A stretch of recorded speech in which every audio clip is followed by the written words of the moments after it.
Before we talk about Carmelo Anthony, I just wanted to say shame on the NBA for celebrating a number one draft pick's first three-point shot. Is this the standard for Ben Simmons? He hits one three-point shot and it's like almost like it's NBA history. That's ridiculous. You got people throwing a dang near standing ovation because Ben Simmons hit a single three. That, in my opinion, is embarrassing. Considering yourself to be one of the best players in the NBA, you're Ben Simmons, you consider yourself one of the best, all-star, 6'10" point guard, and you allow people to celebrate because you hit a single three-point shot? In my opinion, that should be an embarrassing thing. You out here in the NBA, you're the number one draft pick, and you hit your first three-point shot in 3 years, or however long it was. That's embarrassing in my opinion. But let's move on. Carmelo Anthony, man. This brother is going to really help the Blazers. Now look, listen, I was being honest. Let's be honest here. The Blazers looked terrible when Anthony got in there.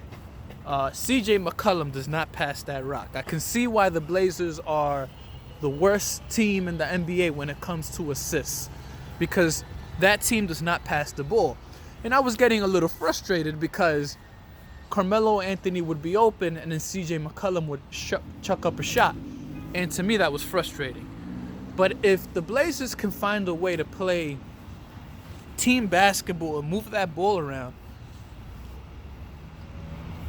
I believe that Damian Lillard is more than capable of getting that Blazers team, alongside with Carmelo, Whiteside, and McCollum, to an 8th seed. I believe that. And if they get to a 7th seed, listen, Damian Lillard has shown that he can win a playoff series. He has shown you that.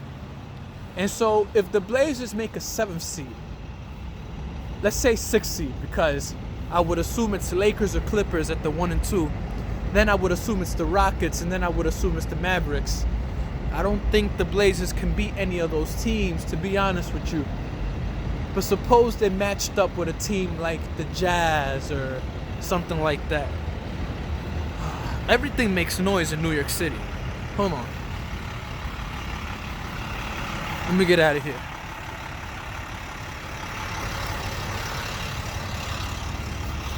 So suppose the Blazers played a team like the Jazz or something like that. Because this is a long NBA season, anything can happen. I think the Blazers are more than capable of winning a playoff series, especially with Carmelo Anthony. I have that much faith in Carmelo Anthony. Is this a tough situation for Carmelo? Yes. Would I have rather have seen Carmelo Anthony and the Lakers? Yes. Or the Clippers? Yes. Did the Lakers and Clippers believe that Carmelo Anthony still had it in him to score a 25-point game? No, they probably didn't. Because if they did, they would have probably signed him. Because there's not a lot of guys in the NBA who can score 25 points on any given night. And before one of you guys says, yes, there's a lot of scrubs in the NBA who can't give you no 25. And let's just keep it 100. Carmelo Anthony's better than a handful. Not than a. Come on. Carmelo Anthony is better than all these scrubs in the NBA averaging 8 points per game. And before you say that there are defensive players out there that only average 8 points per game, fine. But not every defender that averages 8 points per game is Tony Allen. These guys are average defenders. They average you 4 to 8 points per game. Carmelo Anthony is better than that. Let's stop playing games here. Let's just keep it 100. And there were a lot of teams that didn't believe in that man. Doc Rivers maybe being one of those guys, man. Doc Rivers said, I'm not going to waste my time with Carmelo Anthony. I believe that if Carmelo Anthony went to the Clippers, or had he got signed, him, Paul George, and Leonard, that team is easily beating the Lakers. Because that's a 20-point push from the Clippers bench. So you imagine maybe Harold, Carmelo Anthony, and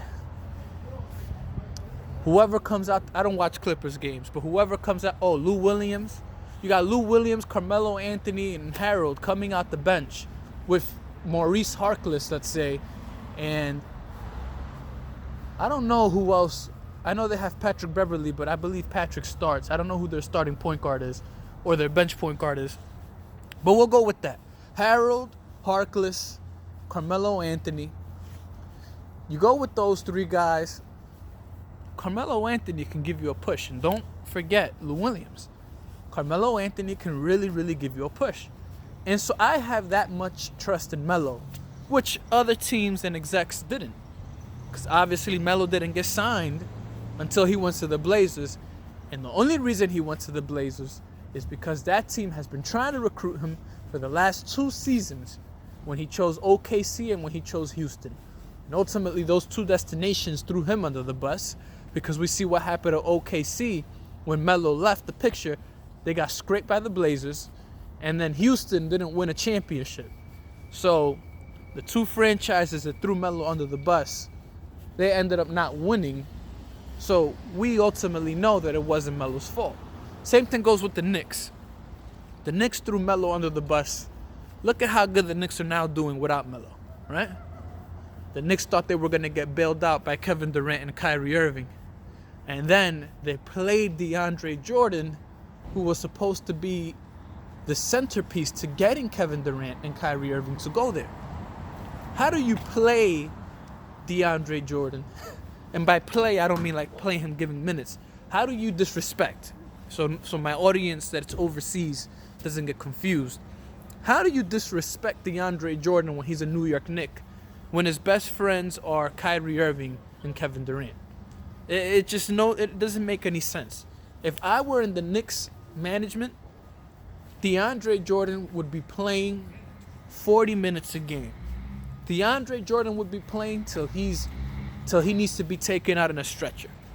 That's just my opinion. But instead, they call DeAndre Jordan old. They try to play the man. They try to call him not capable of playing with the Knicks system. And you think that Kevin Durant and Kyrie Irving are going to sign? That's ridiculous. My point here is Carmelo Anthony's gone from the Knicks, and the Knicks are bad. He left OKC. They're bad. He left the Rockets, and they're bad. So Carmelo Anthony is very capable, and I believe that Carmelo Anthony is going to do some damage. Is it an easy situation? No, it's not. But as soon as Lillard gets the flow of things, I'm telling you, I don't see the Blazers leaving in the first round. I don't.